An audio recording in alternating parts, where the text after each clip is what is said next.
नई टे जे बलोर शायर सारस राॼ पर लिखियो। सजण तोखे संभारींदे ईअं बसि वक़्तु पियो गुज़रे।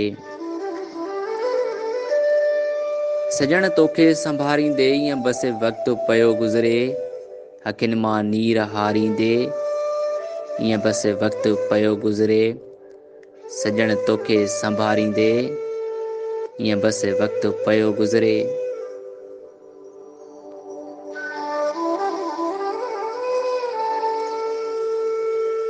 लॻां थो जिन बि घिटियुनि मां खणनि मूं ॾे सभई चीचूं था।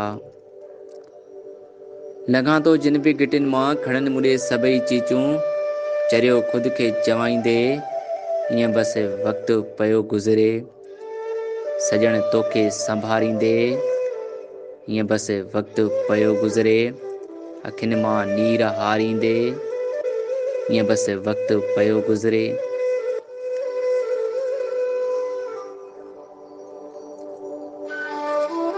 अची जीअं यादि थो मूंखे थिए अंदरि मुंहिंजो जीरूं। अची जीअं यादि थो मूंखे थिए अंदरि मुंहिंजो जीरूं। ॾेई झटिको नटाईंदे ईअं बसि वक़्तु पियो गुज़रे। सजण तोखे संभारींदे ईअं बसि वक़्तु पियो गुज़रे। अखियुनि मां नीर हारींदे ईअं बसि वक़्तु पियो गुज़रे।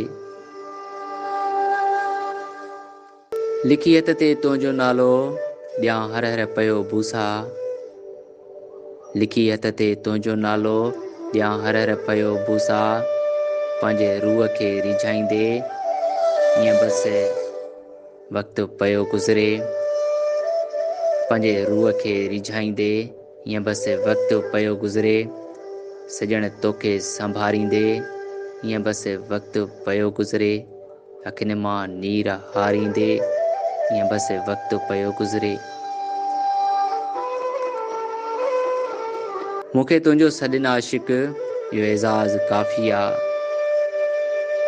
मूंखे तुंहिंजो सॾिन आशिक़ इहो एज़ाज़ काफ़ी आहे। गज़ल ऐं गीत ठाहींदे ईअं बसि वक़्तु पियो गुज़रे।